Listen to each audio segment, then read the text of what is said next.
ಬೆಂಗಳೂರಿನ ಪೂರ್ಣಕಾಲಿಕ ಸಮಸ್ಯೆಗೆ ಸಿದ್ದರಾಮಯ್ಯ ಸರ್ಕಾರದಲ್ಲಿ ಅರೆಕಾಲಿಕ ಪರಿಹಾರವನ್ನ ಕೊಡ್ತಾ ಇದ್ದಾರೆ. ಬೆಂಗಳೂರು ಅಭಿವೃದ್ಧಿ ಸಚಿವ ಅರೆಕಾಲಿಕವಾಗಿ ಕೆಲಸ ಮಾಡ್ತಾ ಇದ್ದಾರೆ. ಬೆಂಗಳೂರು ನಗರ ಆಯುಕ್ತರು ಅರೆಕಾಲಿಕವಾಗಿ ಕೆಲಸ ಮಾಡ್ತಾ ಇದ್ದಾರೆ. ಬೆಂಗಳೂರು ಮೆಟ್ರೋ ಕಾರ್ಪೊರೇಷನ್ ವ್ಯವಸ್ಥಾಪಕ ನಿರ್ದೇಶಕರು ಅರೆಕಾಲಿಕವಾಗಿ ಕೆಲಸ ಮಾಡ್ತಾ ಇದ್ದಾರೆ. ಕೆ ರೈಡ್ ವ್ಯವಸ್ಥಾಪಕ ನಿರ್ದೇಶಕರು ಅರೆಕಾಲಿಕ ಹುದ್ದೆಯಲ್ಲಿದ್ದಾರೆ. BDA commissioner ಅರೆಕಾಲಿಕ ಹುದ್ದೆಯಲ್ಲಿದ್ದಾರೆ.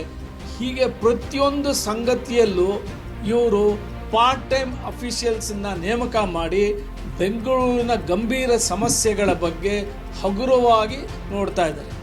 ಆದರೆ ವಸೂಲಿ ಮಾತ್ರ ಫುಲ್ ಟೈಮ್ 24x7 ಹಿಂಡಿ ಹಿಪ್ಪೆ ಮಾಡುವಂಥ ಕೆಲಸ ಕಾಂಗ್ರೆಸ್ ಸರ್ಕಾರ ಮಾಡ್ತಾ ಇದೆ. DK ಶಿವಕುಮಾರ್ ಅವರ ಬ್ರ್ಯಾಂಡ್ ಬೆಂಗಳೂರು ಬರೀ ಬೊಗಳೆ ಪ್ರಚಾರದ ಸರಕಾಗಿದೆ. ಬೆಂಗಳೂರಿನ ರಸ್ತೆಗಳು ವಾಹನ ಸಂಚಾರಕ್ಕೆ ಇದೆಯಾ ಅಥವಾ ವಾಹನ ನಿಲುಗಡೆಗಿದೆಯಾ ಅನ್ನುವಂಥ ಅನುಮಾನ ಕಾಡುವಷ್ಟು ಪ್ರಮಾಣದಲ್ಲಿ ರಸ್ತೆಗಳ ತುಂಬ ವಾಹನಗಳ ನಿಲುಗಡೆ ಆಗ್ತಾ ಇದೆ. ಈಗ ಸರ್ಕಾರ ಟೋಯಿಂಗ್ ತರ್ತಾ ಇದೆ, ಮತ್ತೆ ವಾಹನಗಳನ್ನ ಟೋ ಮಾಡಿ ದಂಡ ವಸೂಲಿ ಮಾಡ್ತೀವಿ ಅನ್ನೋ ನಿರ್ಣಯ ತಗೊಂಡಿದೆ. ಇದನ್ನ ಮಾಡೋ ಮುಂಚೆ ಬೆಂಗಳೂರು ನಗರದಲ್ಲಿ ಎಷ್ಟು ವಾಹನ ನಿಲುಗಡೆ ಸಂಕೀರ್ಣವನ್ನ ನಿರ್ಮಾಣ ಮಾಡಿದ್ದಾರೆ, ಎಷ್ಟು ವಾಹನಗಳಿಗೆ ವಾಹನ ನಿಲ್ಲಿಸಲು ಸೌಕರ್ಯ ಕಲ್ಪಿಸಿದ್ದಾರೆ ಅಂತ ಸಚಿವರು ಯಾರಾನ ಒಬ್ರು ಉತ್ತರ ಕೊಡಕ್ ಸಾಧ್ಯವಾ? ಕಳೆದ 25 ವರ್ಷದಿಂದ ಸತತವಾದ ಬೇಡಿಕೆ ಇಟ್ಟಾಗಲೂ ಕೂಡ ಒಂದೇ ಒಂದು ವಾಹನ ನಿಲುಗಡೆ ಸಂಕೀರ್ಣ ಬೆಂಗಳೂರಲ್ಲಿ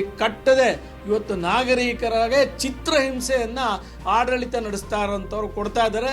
ಕೂಡಲೇ ಸರ್ಕಾರ ಕಾರ್ಯಪ್ರವೃತ್ತವಾಗಿ ದಂಡ ಕಟ್ಟಕ್ಕೆ ಮುಂಚೆ ವಾಹನ ಸಂಕೀರ್ಣವನ್ನ ಕಟ್ಟಿ ಅಂತ ನಾನು ಒತ್ತಾಯ ಮಾಡ್ತೀನಿ.